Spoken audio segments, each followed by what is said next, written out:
Without peace, like you said, no reasonable development can take place in any community. We came together and decided that we needed a peace, which is not only for us for today, but also for our children in the future. The Deputy Governor Moses Ekpo, who supervised the event, appreciates the two communities for accepting to give peace a chance, while assuring that development will follow as it goes hand in hand with peace. I want to appeal again to communities in Akwa Ibom State that they should shift they should regard land as God given, and that we must live in peace with each other, no matter how difficult it may seem. That they should take the example of these communities in the two local government areas that have decided to work for peace and have achieved peace. And I'm sure that it will be possible for them to continue to live in peace and make sure that there is development in their communities. The meeting was attended by the two local government chairmen, paramount rulers and other stakeholders from the two communities. From the Government House, Uyo, Kevin Samuel, NTA News. A 25-year-old who joined cultism as a teenager in JSS 3 was among 14 persons paraded by the Akwa Ibom State Police Command for various offences. The State Commissioner of Police, Olatoye Dirisumi, told newsmen in Uyo at a quarterly briefing that 126 others were also arrested within the period. Clement Barikwe has details. At the age of 14, Otobon claims he was forced into cultism while in JSS 3 at the Government Technical College, Weatherford, Uyo, and has remained in it till now that he is 25 years old and a student of Akwa Ibom State University. Luck ran out of him when he was arrested on his way to sell his locally made pistol. I was appointed as one of the SPI during the SUG election. That is how I got the gun. And on my way that they catch me, it was on the day that I went to sell the gun. Also paraded was a herbalist in his late 60s, arrested for alleged rape and killing of the victim, while another 4 suspects were also apprehended for rape. A victim of rape reported that she was in her house when a group of boys, numbering about 7, suspected to be cultists, armed with axes, machetes and gun, broke into her room and robbed her of her iPhone 13 Pro Max, valued at 600,000 naira, and some other valuables. She further stated that the suspect took turns to rape her. Fortunately, she was able to recognize 2 of the suspects. A 3-man gang that vandalized and stole 6 backup batteries valued at 10.1 million naira at the transmission station of a telecommunications service provider is also in the police net, while those responsible for the kidnap of a retired permanent secretary in Akwa Ibom State were also paraded by the police. The advice is keep the phone with your account alert somewhere very secret. Don't carry it along. They realized that the man's phone is loaded, the account is loaded, and they were asking partially for the same amount in that account. The State Police Command says out of the 126 suspects arrested in the first quarter of 2023, some have either been charged to court or granted administrative bail, while investigations are ongoing in other cases. In Uyo, Clement Barikui, NTA News. Vice Chancellor of Akwa Ibom State University, Professor Nsesien, is appreciative of government's educational enhancement through the opening of a citadel of learning for Akwa Ibom people, where quality education is given priority with experienced academic manpower to deliver on the institution's mandate. This was during the 4th inaugural lecture of the institution held at the New Tet Fund Hall, Ikorok Paden, in Paden local government area of the state, from where Joy Obani reports. The 4th inaugural lecture of Akwa Ibom State University had the presence of academicians from the private and public sectors, from within the state and outside the state. The event started with procession from the Senate chamber to the third front hall of the institution.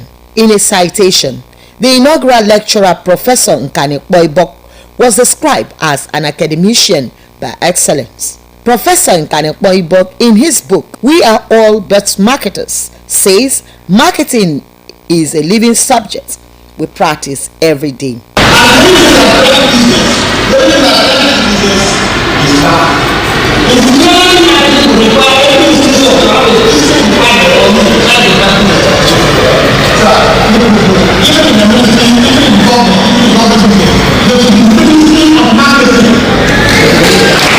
For the Vice Chancellor, Professor Nse Essien, the lecture is an eye-opener for all. Marketing is everything from his explanation, and we take one step at a time. I think starting with the secondary school is okay. Maybe with time we'll find it necessary to go down to the elementary level. But from his inaugural lecture, you can be able to deduce that we are all marketers and we are involved in marketing activities in one way or the other.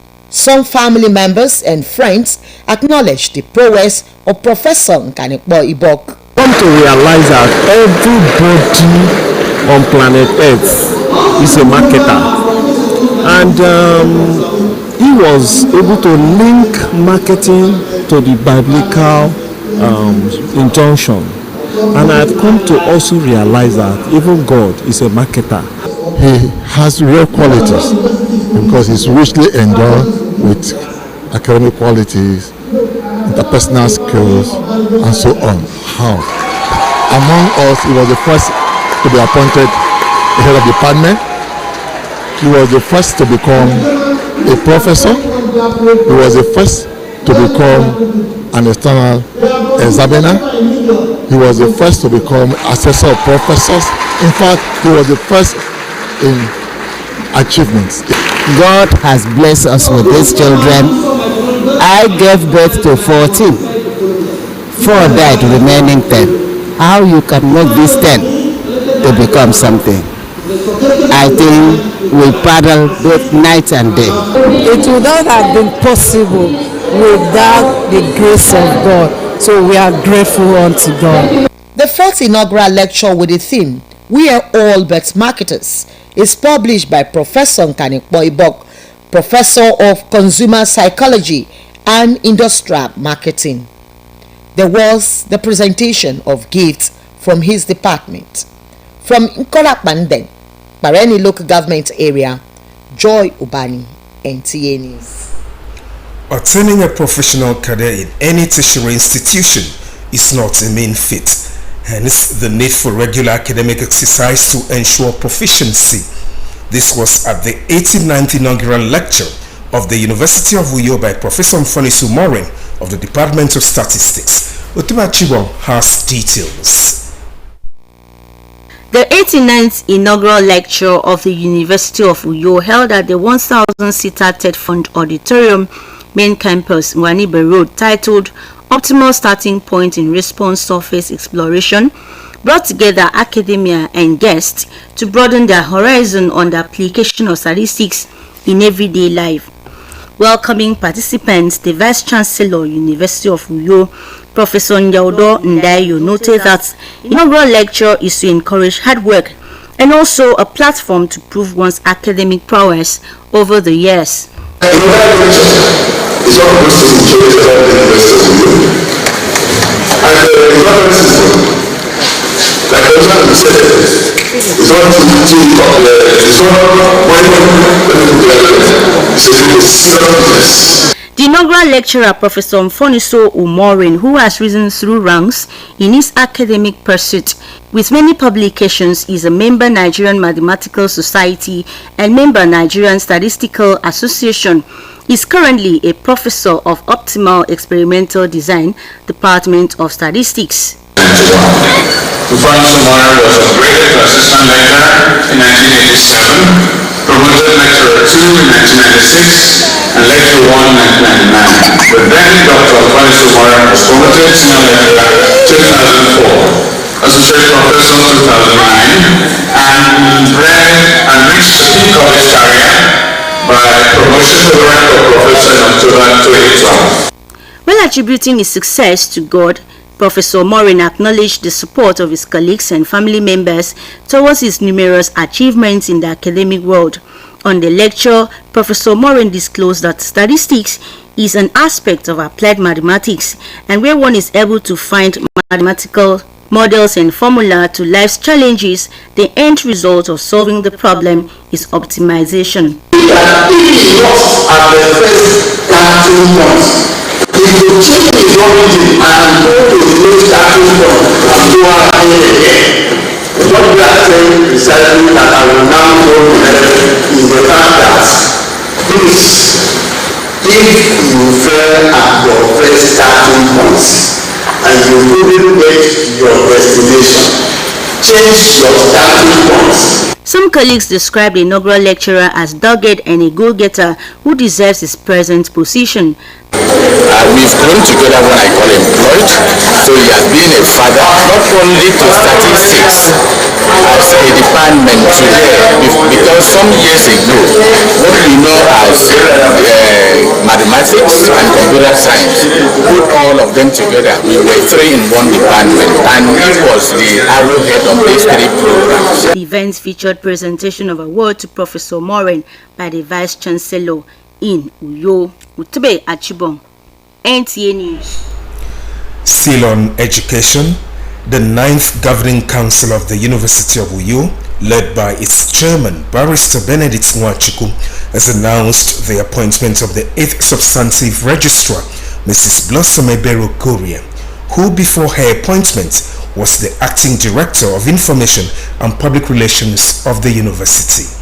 Mrs. Blossom Okorie served as Assistant Registrar and Faculty Officer in Faculty of Pharmacy 2005 to 2009, Senior Assistant Registrar and Faculty Officer in Faculty of Agriculture 2009 to 2011, Senior Assistant Registrar and Head of Academic Establishment, Director of Human Resources 2015 to 2018, Deputy Registrar and Secretary, College of Health Sciences.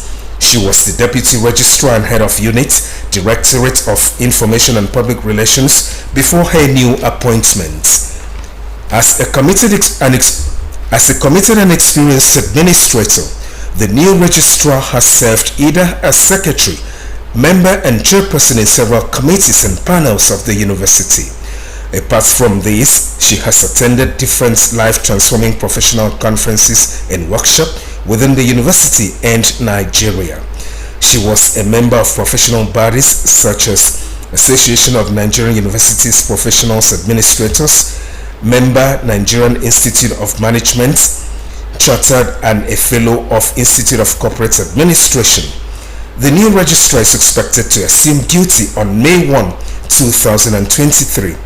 Meanwhile, the appointment of Dr. Odwarabong Oscar Udo was also announced by the chairman of the Governing Council, Barrister Benedict Nwachukwu. Dr. Odwarabong Udo was the head of Reference Unit and head of Annex Campus Library, head of sections, Readers Services Division. She has grown on a profession from assistant librarian to deputy university librarian. She is a chartered member of Nigerian Library Association and also a member of Association of Library and Information Science Educators. The new university librarian, Dr. Odwarabong Udo, is expected to assume office in May 1, 2023. We'll take a short break. When we return, the news continues. Please stay tuned. This is the dawn of our new. Quality education of the young developing mind is not an all-comer affair, but to the diligent. This is where Tower of Ivory Schools Nigeria comes to bear.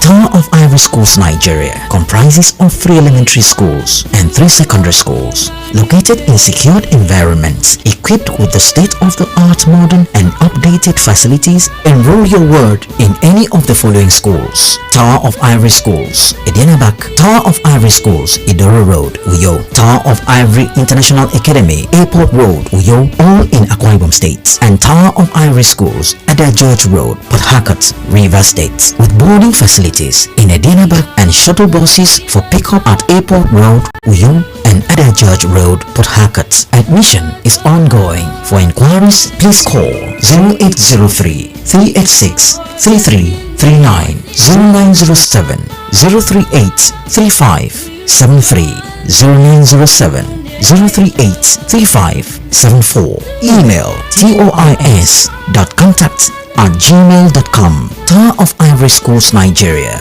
Hope at last for quality education.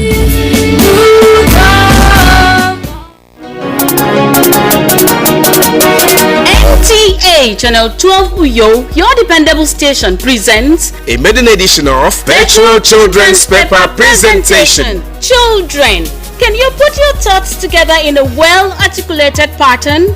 All right then, submit a write-up on the given themes and stand a chance of winning fantastic prizes. Junior category 8 to 11 years. The effect of TV cartoons on intellectual development of children. Senior category 12 to 15 years. The impact of the present economy on the education of the child. Shortlisted candidates will be invited for virtual paper presentation via Zoom and grand finale. All interested schools are expected to register and submit entries on or before May 15, 2023. Rate 20,000 naira for 5 entries per school. Venue NTA Channel 12 for Kaitinan Road, Uyo, or NTA Uyo at yahoo.co.uk. First prize 100,000 naira, second prize 70,000 naira, and third prize 50,000 naira, plus many consolation prizes. For inquiries, please call Ekaite on 0904 643 6412. Okon on 0806 226 1805. Ecom on 0818 308 1170. Or Juliet on 0703 370 8102. NTA Channel 12 Uyo, your dependable station. Now to the rest of the news. The federal government says it's taking measures to ensure that foods produced in Nigeria or imported are not only good but safe for human and animal consumption.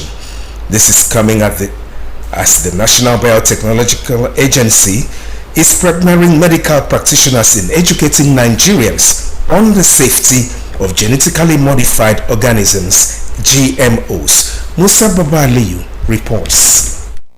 Nigeria is advancing her food production scope by adopting modern farming technology in production and processing. Genetic engineering and gene editing are the latest innovation being adopted in food production value chain. Professor Abdullahi Mustafa is Director General of National Biotechnology Development Agency, speaks on the science, safety and benefits of agricultural biotechnology products.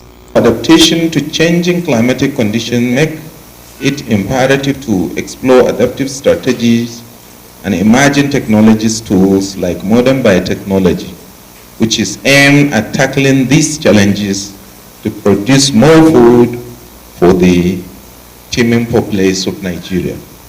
Any government that is serious must make sure that they pay attention to the potentials of genetic, engineering, genetic biotechnology, make sure that they protect their people and provide them with the product they need to take. For instance, the COVID vaccine. What human and animal eats can either serve as food or poison, and that is why medical practitioners are being carried along in the critical decision on GMO food. Let them see that the way drugs being administered to us are developed, that's how the genetically modified foods and crops are being developed. This sensitization meeting therefore stressed the importance of educating medical practitioners who have daily contact with the people on the safety measures put in place by the government to ensure that the development of the technology does not harm Nigerians and the environment.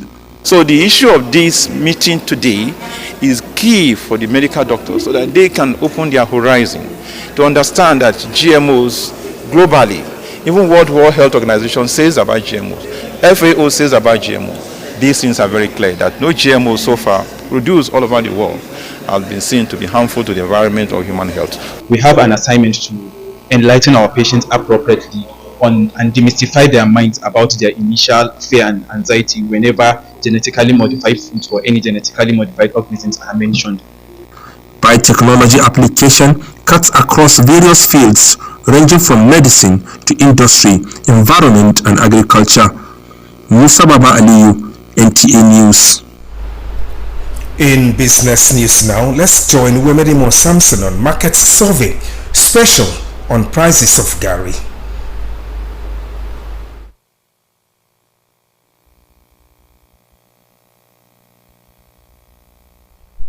Despite the harsh economic situation occasioned by the cash swap, market traders and residents try to run their businesses as usual, but things, they say, are not the same. For Gari sellers in Uyo, consumers of Gari are having a tough time with them, but some of the sellers at the market around Uyo state some of the reasons they do not accept cash transfers from customers. Because of this money problem, because of this transfer, they add money for us.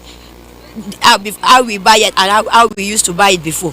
So now we are selling, before we used to sell 4 cups at 200 naira. Now we are selling 2.5 at 200 because of the transfer, or because of the money problem. It's really affecting because I did not have cash to go and buy market. It's not everybody that are collecting transfer from their business. So I cannot go and buy market to bring it to my shop. That is why it's affects. Even though it's Gary, yeah, people that are going out to go and buy it in another state, they did not collect transfer because of the old women that are doing the Gary. They don't need transfer. The cashless policy really affects us generally. Before we do sales, people will come to the market, buy from us. They give us money. But now, we will stay in the morning till night. We can't sell because everybody wants to do transfer. Although when we want to go to the village to get the Gari from Atam, people there, they don't collect transfer. They want physical cash. So the thing is really affecting us. The traders on their part say the price of Gari has increased due to high cost of transportation, fuel scarcity and cash scarcity, as the wholesale traders demand for physical. That focus on Gary concludes our bulletin tonight. But for a tip now, to be a star, join NT's campaign to stand against rape and rapists. I remain Okundem. Good night.